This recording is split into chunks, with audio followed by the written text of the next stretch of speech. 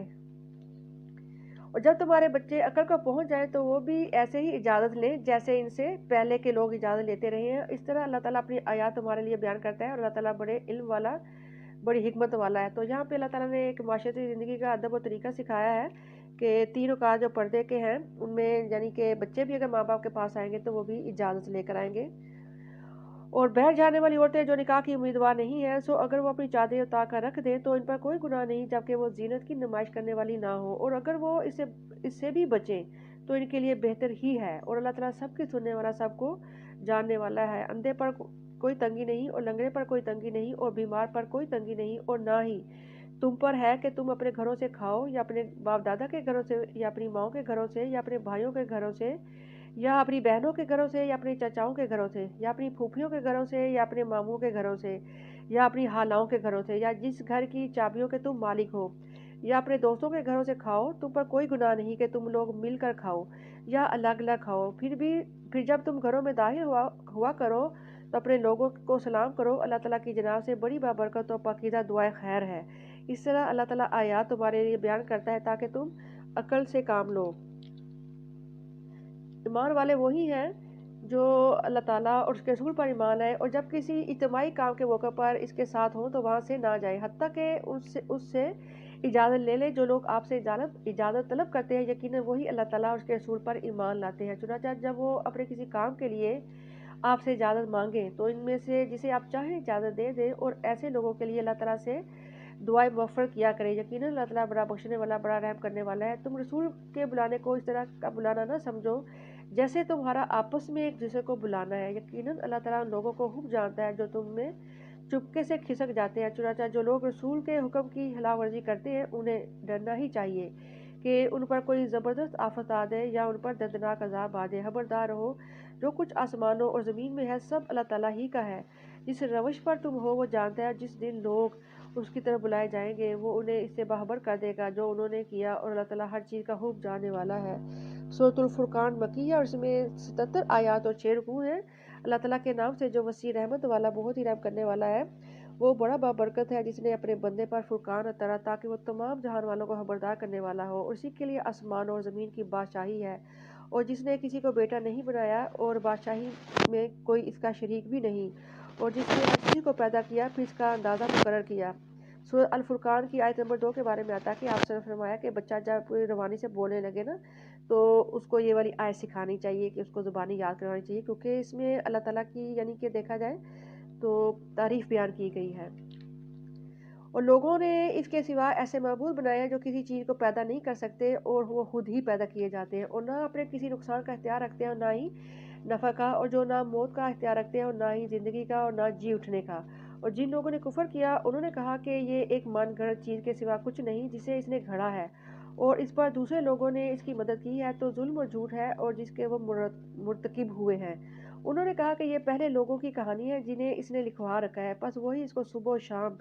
پڑھ کر سنائی جاتی ہے۔ آپ کہہ دیں اس کو نازل کیا ہے اس نے جو آسمانوں اور زمین کے راز جانتا ہے، یقیناً وہ بڑا بخشنے والا، بڑا رحم کرنے والا ہے۔ اور انہوں نے کہا کہ یہ رسول کیسا ہے جو کھانا بھی کھاتا ہے اور بازاروں میں چلتا ہے، اس کی طرف کوئی فرشتہ کیوں نہیں بھیجا گیا کہ وہ بھی اس کے ساتھ ڈرانے والا ہوتا، یا اس کے پاس کوئی خزانہ ہی ڈال دیا جاتا، یا اس کے پاس کوئی باغ ہوتا جسے وہ کھاتا۔ اور ظالموں نے کہا کہ تم تو ایک سحر زادہ آدمی کا پیچھا کرتے ہو۔ اب دیکھیں آپ کے لیے وہ کیسی کیسی مثالیں بیان کرتے ہیں، تو وہ بہہ گئے ہیں، سو وہ کوئی راستہ نہیں پا سکتے۔ وہ بڑا ہی بابرکت ہے جو اگر چاہے تو آپ کو اس سے بہتر ایسے باغات عطا کر دے جن کے نیچے نہریں بہتی ہو، اور آپ کے لیے محلات بنا دے۔ بلکہ انہوں نے قیامت کو جھٹلا دیا ہے، اور جو قیامت کو جھٹلائے گا اس کے لیے ہم نے دہکتی ہوئی آگ تیار کر رکھی ہے۔ اللہم اجرنا من النار ربنا اصرف عنا عذاب جہنم ان عذابها کان غراما انها ساءت مستقرا ومقاما۔ آیت نمبر 12 میں اللہ تعالیٰ فرماتے ہیں سورہ الفرقان کی، اور جب انہیں دور سے دیکھے گی تو اس کا پھپھرنا اور دھارنا سن لیں گے، استغفر اللہ، اور جب وہ اس میں کسی تنگ جگہ پر باندھ کر ڈال دیے جائیں گے تو وہاں وہ موت کو پکاریں گے۔ آج ایک موت کو نہیں پکارو بلکہ بہت سی موتوں کو پکارو۔ آپ کہہ دیں کیا یہ بہتر ہے یا ہمیشہ کی جنت جس کا وعدہ پرہیزگاروں سے کیا گیا ہے، جو ان کا بدلہ اور ٹھکانہ ہوگی، اس میں ان کے لیے وہ سب کچھ ہوگا جو وہ چاہیں گے، ہمیشہ رہنے والے آپ کے رب کے ذمہ ایک ایسا وعدہ ہے جس کا مطالبہ کیا جا سکتا ہے، اور جس دن وہ انہیں جمع کرے گا اور انہیں بھی جن کی وہ اللہ تعالیٰ کے سوا عبادت کیا کرتے ہیں، پھر وہ کہے گا کیا تم نے میرے ان بندوں کو گمراہ کیا یا وہ خود ہی راستے سے بھٹک گئے؟ وہ کہیں گے پاک ہے آپ کی ذات، ہمارے لیے یہ مناسب ہی نہ تھا کہ ہم آپ کے سوا دوسروں کو سرپرست بنائیں، لیکن آپ نے ان کو اور ان کے باپ دادا کو دنیا کا تھما دیا یہاں تک کہ وہ نصیحت بھول گئے اور یہ لوگ تباہ و برباد ہو گئے۔ جو تم کہتے تھے انہوں نے تمہیں جھٹلا دیا ہے، سو اب تم نہ ہی عذاب ٹال سکتے ہو اور نہ اپنی مدد ہی کر سکتے ہو، تم میں جو بھی ظلم کرے گا اسے ہم بڑے عذاب کا مزہ چکھائیں گے۔ استغفر اللہ۔ اور ہم نے آپ سے پہلے جتنے بھی پیغمبر بھیجے وہ سب کھانا کھاتے تھے اور بازاروں میں چلتے تھے، اور ہم نے تمہیں ایک دوسرے کی آزمائش کا ذریعہ بنایا ہے، کیا تم صبر کرتے ہو؟ اور آپ کا رب ہمیشہ ہی سب کو دیکھنے والا ہے۔ الحمدللہ الذی بنعمتہ تتم الصالحات، اس رب کا شکر ہے جس کی توفیق سے نیکی اپنی تکمیل تک پہنچ جاتی ہیں۔